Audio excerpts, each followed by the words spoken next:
नमस्कार, ग्रामीण महिला विद्यापीठ यूट्यूब चैनल पर आपका स्वागत है। कक्षा 12 विषय समाजशास्त्र पाठ 1 मुख्य बिंदु है भारतीय समाज में विविधता की चुनौतियां। इसके हमने 3 मुख्य बिंदु हम अगले वीडियो में देख चुके हैं। तीसरा बिंदु हमारा भारतीय समाज की विविधता है। भारत में भौगोलिक स्थिति, जलवायु, जनसंख्या, प्रजाति, धर्म, भाषा आदि की दृष्टि से विषमताएं देखने को मिली हैं। जैसे में के उत्तर में हिमालय है, दक्षिण में पठार समुद्र तटीय है, पश्चिम में थार का मरुस्थल है, पूर्व में पहाड़ी भाग हैं, वो मैदानी भाग हैं। इन सब में कुछ न कुछ विभिन्नताएं देखने को मिली हैं। इन सब के जो निवासी हैं, इन सब का खान पान अलग है, रहन सहन अलग है, पहनावा अलग है, भाषा बोली अलग है, प्रथाएं अलग है, इनके त्योहार मनाने का तरीका अलग अलग है। इन सब विभिन्नताओं को हम निम्न प्रकार से समझेंगे।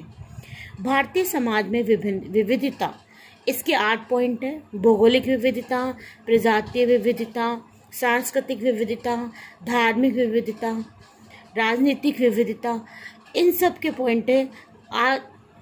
इसके जो 2 पॉइंट है, भौगोलिक विविधता और प्रजातीय विविधता, यहाँ से हमेशा बोर्ड में 2 नंबर या 3 नंबर का क्वेश्चन बनता है, जो इस प्रकार से है।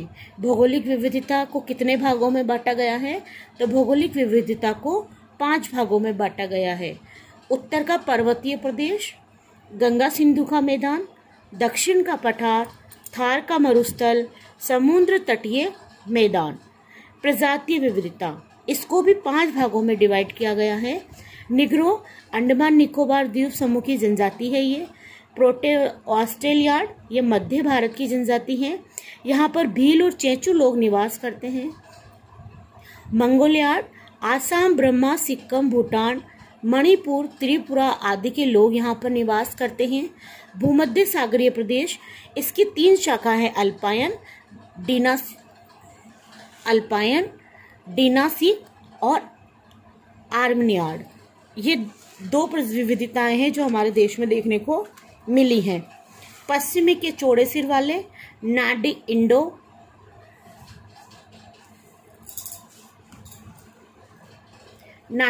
इंडो आर्म, पंजाब, कश्मीर, राजस्थान आदि के बारे में चर्चा की गई है। हमने जो 2 पॉइंट पढ़े थे, भौगोलिक विविधता, प्रजातीय विविधता। तीसरा पॉइंट हमारा धार्मिक विविधता, भाषाई विविधता, जलवायु संबंधी विविधता, जनांकीय विविधता, सांस्कृतिक विविधता, जातीय जनजातीय विविधता। भौगोलिक विविधता से हमेशा बोर्ड में प्रश्न आता है, इसलिए मैं आपको विस्तार से समझा रही हूँ। भौगोलिक विविधता का पहला है उत्तर का पर्वतीय प्रदेश। आखिर उत्तर का पर्वतीय प्रदेश क्या है? उत्तर कश्मीर से नेफा तक की जो लंबाई है 1600 मील लंबी, 150 से 200 मील चौड़ी हिमालय पर्वतमाला तक फैला है। तो हमारा हिमालय पर्वत कितना है? 1600 मील लंबा है और 150 से 200 मील तक क्या है? चौड़ा है। अनेक दर्रे यहाँ पर, चोटियाँ हैं, घाटियाँ हैं। अत्यधिक ऊंचाई होने के कारण इस क्षेत्र में बर्फ हमेशा जमी रहती है, जिसके कारण यहाँ वर्ष भर बहने वाली नदियों का उद्गम स्थल भी कहा जाता है। एक नंबर का जो क्वेश्चन बनता है वो बनता है, वर्ष भर बहने वाली नदियों का उद्गम स्थल कहाँ से है? हिमालय पर्वतमाला से है। गंगा, यमुना, सरयू, ब्रह्मपुत्र, सिंधु, यहाँ से नदियाँ निकलती हैं। यहाँ के जो पवित्र स्थान हैं, बद्रीनाथ, केदारनाथ, ऋषिकेश पवित्र स्थान यहाँ को देखने को मिलते हैं। यहाँ के पर्यटन जो स्थल हैं वह अल्मोड़ा, नैनीताल, कश्मीर, मसूरी, दार्जिलिंग यहाँ के पर्यटन स्थल माने गए हैं। दूसरा है हमारा गंगा सिंधु के मैदान। हिमालय से लेकर दक्षिण पठार के बीच का जो मैदानी भाग है, ये उत्तर का सबसे बड़ा मैदान कहलाता है। देश के लगभग 40% यहाँ पर जनसंख्या निवास करती है।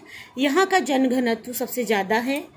यहाँ के जो पवित्र स्थल हैं, हरिद्वार, प्रयाग, वाराणसी यहाँ के पवित्र स्थल हैं। प्रश्न यहाँ से भी बनता है, गंगा सिंधु मैदान के पवित्र स्थलों के नाम बताइए। तो क्या है नाम? हरिद्वार, प्रयाग, वाराणसी। दक्षिण का पठार। तीसरा जो भाग है हमारा क्या है? दक्षिण का पठार। तीन ओर समुद्र से घिरा भारत का दक्षिणी भाग जो है वो प्रायद्वीप भी कहलाता है, क्योंकि किससे घिरा हुआ है? तीन और द्वीपों से घिरा हुआ है। यहाँ पर हमें घने जंगल, बहुमूल्य खनिज में हमें देखने को मिला है। यहाँ विभिन्न प्रकार की जनजातियां क्या करती हैं? निवास करती हैं। थार का मरुस्थल गंगा की घाटी के पश्चिम की ओर शुष्क और रेतीला भूभाग यहाँ का मरुस्थल कहलाता है, जो कि राजस्थान कहलाता है। मरुस्थल कहाँ पर है? राजस्थान में। कहा जाता है सोमनाथ से वापसी के समय महमूद गजनवी की सेना इसी क्षेत्र में पानी के अभाव के कारण, भीषण गर्मी के कारण, रेतीली आंधी के कारण लुप्त हो गई थी। पांचवा पॉइंट आता है हमारा समुद्र तटीय मैदान। दक्षिण के पठारी प्रदेश में पूर्व एवं पश्चिम का क्षेत्र समुद्र के किनारे और भूभाग समुद्र के तटीय का मैदान कहलाता है। पश्चिम के तट का कोकण और मालाबार द्वीप भी कहते हैं। तो समुद्र तटीय मैदान में पश्चिम के तट को क्या कहा जाता है? कोकण एवं मालाबार द्वीप कहा जाता है।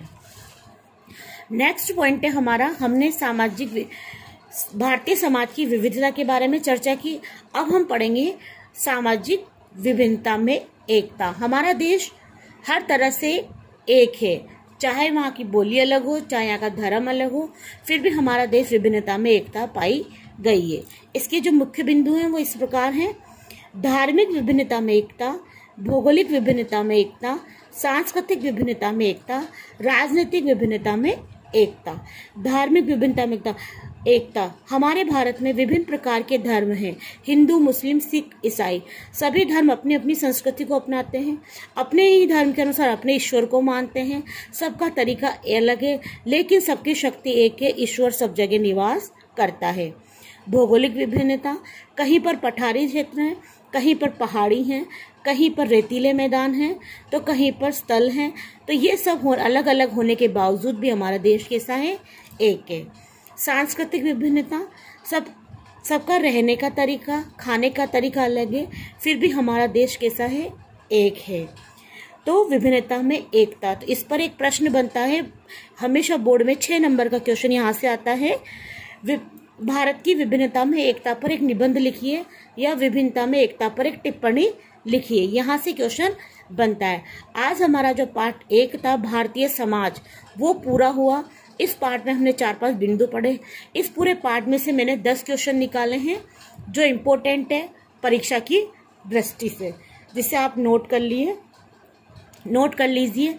मनुष्य एक सामाजिक प्राणी है, किसने कहा? महात्मा गांधी ने अनुसूचित जाति को किस नाम से पुकारा?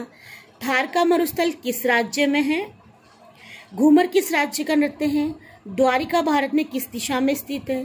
पुरुषार्थ पर टिप्पणी लिखिए। संस्कार कितने माने गए हैं? भारतीय समाज के संरचनात्मक पहलुओं को समझाइए। भारतीय समाज की विभिन्नता में एकता को स्पष्ट कीजिए। भारतीय समाज में सांस्कृतिक पहलू कौन से हैं? ये 10 प्रश्न हैं जो एग्जाम की दृष्टि से कैसे हैं? महत्वपूर्ण है। ये हमारा पार्ट कंप्लीट हुआ। अगर किसी को समाजशास्त्र के नोट्स चाहिए या इसकी फोटोकॉपी चाहिए तो हमारे विद्यापीठ ग्रुप से ले सकता है, इसकी फोटोकॉपी मिल सकती है। धन्यवाद।